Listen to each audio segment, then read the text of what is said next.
Welcome to Shravani's media. Kalvakuntla Kavitha 2025లో BRS పార్టీకి గట్టి షాక్ ఇచ్చారు. పార్టీ నుంచి సస్పెండ్ చేసి ఆమెకి షాక్ ఇచ్చినా ఆమె మాత్రం రివర్స్ షాకులు వరుసగా ఇస్తూనే ఉన్నారు. ఏడాది చివరి రోజు ఆమె చాలా విషయాలు చెప్పారు.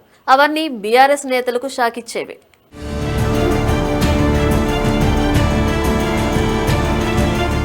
కేటీఆర్ రాజకీయాల గురించి ఆమె నేరుగానే విమర్శలు గుప్పించారు. తానే ఎక్కువగా పార్టీకి సేవ చేశానన్నారు. కేటీఆర్ నేరుగా అమెరికా నుంచి వచ్చి పార్టీలో చేరాడని, తాను మాత్రం సొంతంగా 2006లో తెలంగాణ జాగృతి అనే సంస్థని ఏర్పాటు చేశానని కవిత గుర్తు చేసుకున్నారు. తెలంగాణ ఉద్యమంలోనూ తాను ఇండిపెండెంట్ గానే పాల్గొన్నానంటూ కవిత తెలిపారు. అధికారం చేపట్టాక పార్టీలో ఉన్న కొందరి ప్రవర్తనలో మార్పు వచ్చిందని, తనను కార్నర్ చేస్తున్నారన్న అనుమానం తనకు అప్పుడే కలిగిందన్నారు. కేటీఆర్ భార్య ఫోన్ ట్యాప్ చేయిస్తే తేలికగా తీసుకుంటారా అని కవిత ప్రశ్నించారు.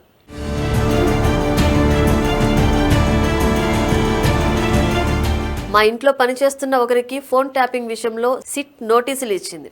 నా ఫోన్, నా భర్త ఫోన్, ఇంట్లో పనిచేసే వాళ్ల ఫోన్లు ట్యాప్ చేశారని నాకు అప్పుడు అర్థమైందని కవిత తెలిపారు. మహిళలు రాజకీయాల్లో ఉండటమే నేరమా అని కవిత ప్రశ్నించారు. మేము రాజకీయాల్లో యాక్టివ్గా ఉండటం తప్ప అని నిలదీశారు. దేశ చరిత్ర తిరగేసినా దేశం కోసం కొట్లాడిన మహిళలెవరికీ పెద్ద పదవులు రాలేదన్నారు. గతంలో కేసీఆర్ 42 కార్పొరేషన్లకు చైర్మన్లను నియమిస్తే అందులో ఒక్క మహిళకు కూడా ఛాన్స్ ఇవ్వలేదని, ఒక్క మహిళకు కూడా ఎందుకు అవకాశం ఇవ్వలేదని ఆ రోజే కేసీఆర్ను ప్రశ్నించానన్నారు. ఎంతో మంది మహిళా ఉద్యమకారిణులు ఎంతో నరకం అనుభవిస్తున్నారని ఆవేదన వ్యక్తం చేశారు.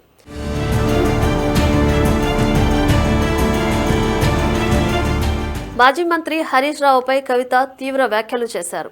ఆయన బీఆర్ఎస్ చంద్రబాబు అని తేల్చారు. కవిత ఈరెండింగ్లో చేసిన వ్యాఖ్యలు ఇప్పుడు సంచలనంగా మారాయి. వచ్చే ఏడాది మరింత దూకుడుగా ఆమె బీఆర్ఎస్ పై యుద్ధం ప్రకటించడం ఖాయంగా కనిపిస్తోంది.